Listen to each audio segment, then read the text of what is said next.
I am your host, Jess Carter, and on this episode of Data Driven Leadership, we're going to dive into data transformation projects. Specifically, we're going to explore why someone might take on a data transformation project and what their outcomes might be.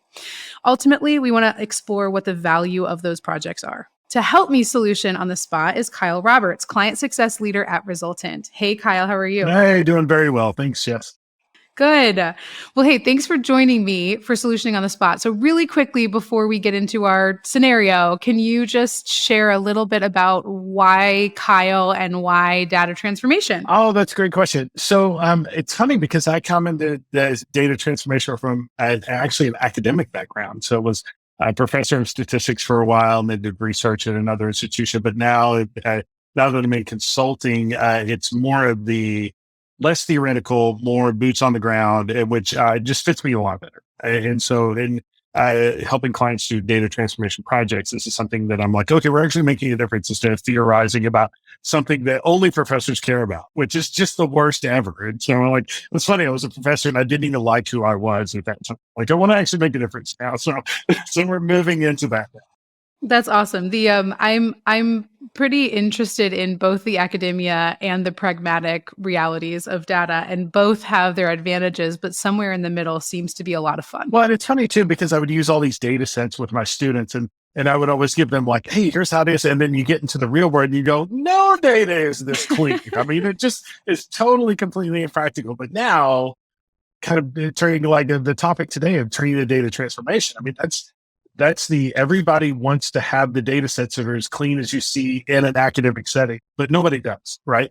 And so when we start thinking about, all right, these big data transformation projects, that's usually where we start with is, okay, A, how bad is your data? And B, what do you want to do with it, right? What is the end goal in mind? And so I think about these, like when we get contacted by a company and they say, all right, we know we need to do data transformation.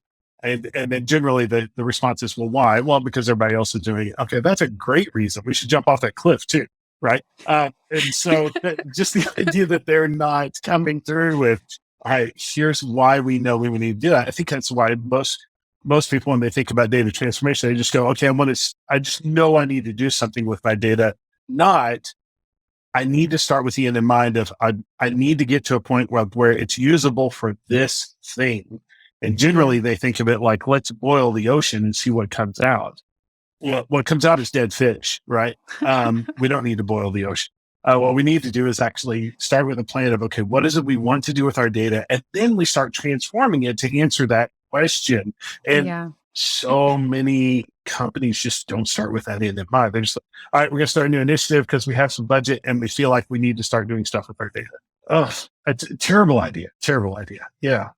Well, and so I couldn't agree more. And our solution on the spot is going to be just perfectly aligned to that. So we'll just get into it. Okay. Does that sound good? Okay.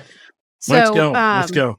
Yeah. Awesome. Okay. So in this scenario, let's say that you and I are partners and we're kind of walking into a financial institution that wants to take on a data transformation.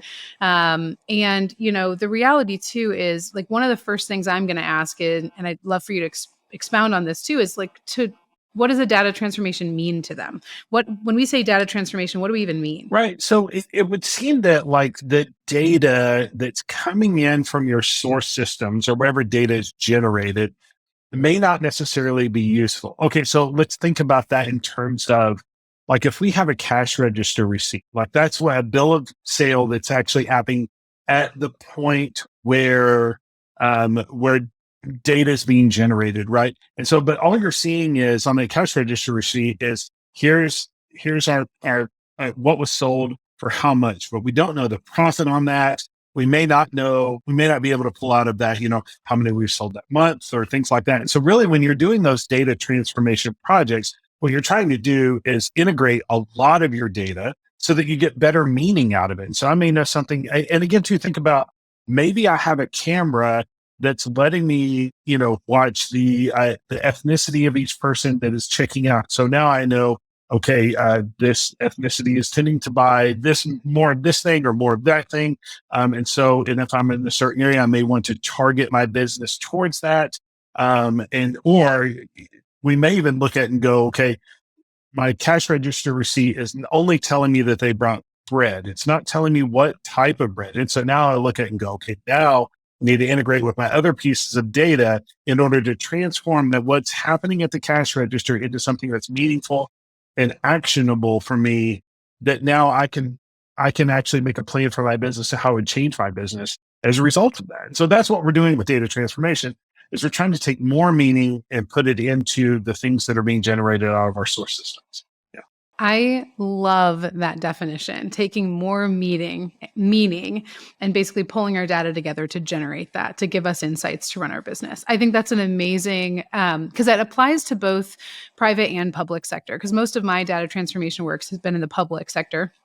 And that's not a financial institution, but that would have been one of my conversation topics with our bank too. Is what data are you using to drive your business, and what data do you wish you had that you don't, and what data do you might perceive that you're gathering and you're not even sure if it's valuable? Because I think it's always interesting to see what they think there.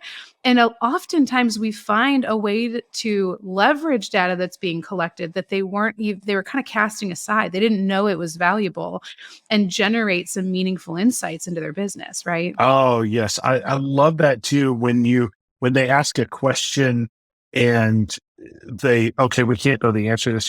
We always start with that question of, what is the thing that if you knew today would make your business better in 90 days?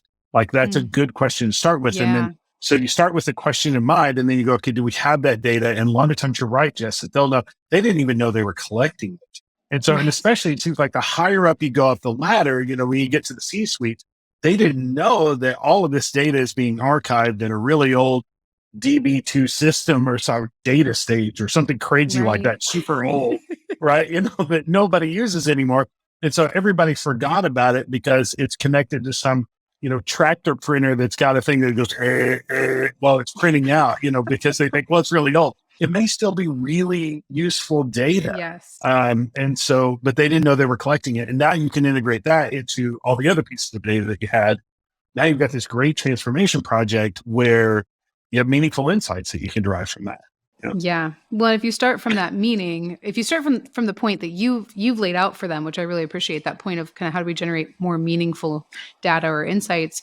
The other thing that we can do is, I don't know about your experience, but often when we're taking on a data transformation for in my experience, it yields some system changes too. It often requires 100%. either upgrades or changes or replacements of systems or interoperability enhancements.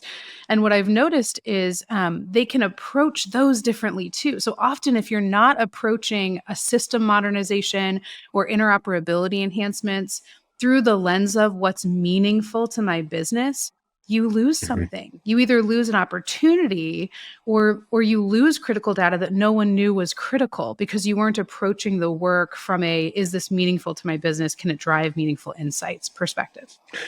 And I love that you pointed out there that we may, by doing these data transformation projects, we may point out something that they're doing incorrectly. So here's a great example of this, that when educational institutions, especially higher ed, when they have on a scale of 0 to 100, how well a person is doing in a single course, right? And then they transform that to A, B, C, D, or F, right? Now we have 5 categories. And so when they did that transformation and they saved it as that, they didn't save it on 0 to 100, they saved it on that. Now, the difference between an 89 and a 90 is the same as the difference between an 80 and 100, right? And so what you did is now your data scientist who actually knows what they're doing would come back in and go, oh, you made my job so much harder, right? Because now I'm trying to predict categories instead of predicting this continuous scale, which is much easier to do and provides a lot more variability. And again, too, the person that made an 89.4 and the 89.5, one of them gets rounded up and the other one doesn't. And in fact, they're really, really, really close to each other, much more closer than a 79.5 and a 100 are. But on our scale, we now just ruined it. And so in these transformation projects, there's lots of opportunities to find we're doing this entirely wrong and change behavior from there forward. So let me ask you, Okay, I want to tee you up for like a fun pet peeve conversation, and I'm going to anticipate I have one. lots of them, so we're going to need like 7 hours. So yeah.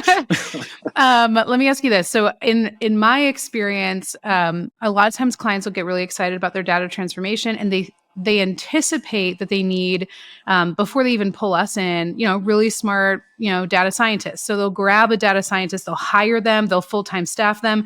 We get in, and more often than not, it's just an interesting experience to appreciate what the market has brought to bear in a data scientist compared to kind of what our unique group sees as data science.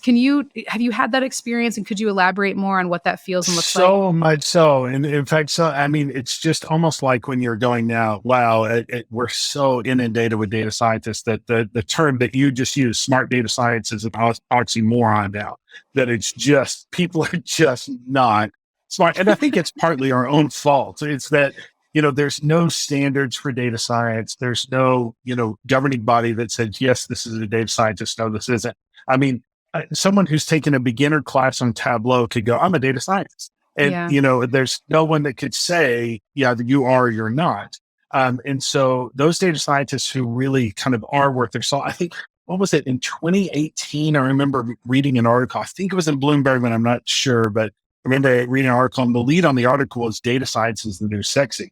I think we've swung back now where everyone is going, you know what? First, things are really hard to predict. It's hard predicting stuff. In fact, I had a client just Friday that we literally turned down work because I go, look, I've spent probably 20 hours with your data. You can't predict what it is you want to predict with your right, data. And they were like, right. wait, you're turning down work with us? And I go, no, I'm 100. I can't in good conscience spend your money. You can't predict what it is. It's too difficult to do Yep, with the data that you have. The problem is now is that 15 years ago, you couldn't be a data scientist unless you really understood statistical models. right. Now you can because software is so great. You just throw your data in machine learning, every software out there will give you a model. What it won't tell you is if your model is any good. That's And right. so that is a huge pet peeve of mine, is that we'll come into a client and they go, hey, look at our data science model. Oh, it's terrible. I mean, like, I'll see it and I'll go, Yeah, you're not predicting anything, right? You yeah. might as well take a dart, throw it against the wall and draw a target around, right? I think you're going to have better luck. Yeah, that's a huge pet peeve of mine. So yeah. Me too. And as somebody who didn't know, I wasn't into statistical modeling before I jumped into my career in data and tech. But what I started to realize that in the public sector, I would observe people making directional insights around data sets, and I could at least, from an outsider's perspective, ask questions to say, well, how large was the sample size? And how broad was it? And how deep was your analysis? Or what's the longitudinal Mhm. data you used? And I started to appreciate, at least, around the data, that, to your point, there weren't a lot of clear data scientists who appreciated either creating their own models, testing the fit of their model, or understanding the risk of generating insights that would seem right based on the data set that they've leveraged, but be a really high risk for the organization to go make changes based off of. And so they were like excited that they did some math, but it was like this deep, deep, rich appreciation for, if the math is sound, statistically significant, and so directionally appropriate for the organization to behave off of, that it would be meaningful and supportive. And so it's like both that data science, but all the time we just have clients who think it's meaningful and go grab a data scientist full time. The other thing is, it's kind of like a salesman operating alone. It gets a little lonely for a data scientist to go work and do this work on their own. Often I've found that it's really meaningful when they have a team that can help them and that can think things through with them at the statistical mathematical level that they're used to operating off of. So when I find a great data scientist, I find more than one, right? Yeah. Yeah. So and it's funny because you hit both ends of the spectrum there with those comments. And so the first is those whole, and there's a great article by a guy named Jacob Cohen who wrote, it's called, the title of it's called The Earth is Round. P is less than 0.05, right? And it's in it. So he's making fun of all statisticians, and he's saying like, we sacrifice everything on the altar of, is it statistically significant, right? And even there was a great article too about this.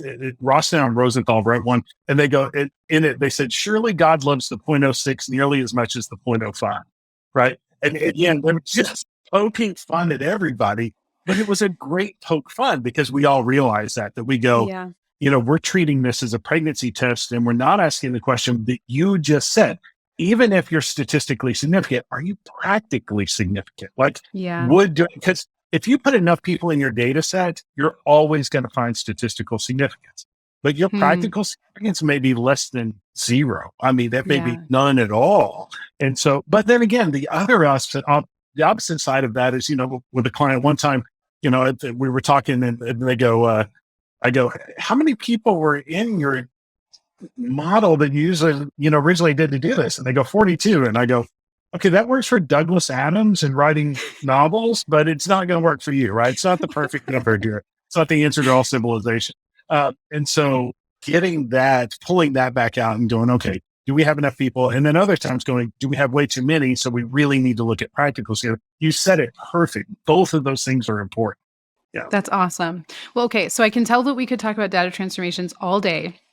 Is there really probably are multiple soapboxes, and pet peeves that we could get on. Is there like one last point or one major thing that you'd share in a quick solution on the spot saying, hey, don't forget this, don't miss this, or hey, I got one more pet peeve for you? I like the don't miss this. Okay. Let's do that one. That was what I had. Okay. So we do these data transformation projects, and then we make really great, dashboards from them. And then we even put statistical models in to kind of predict things in the future.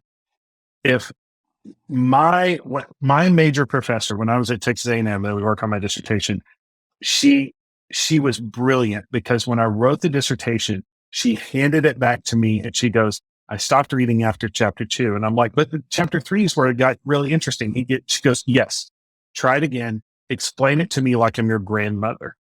And oh, you're right.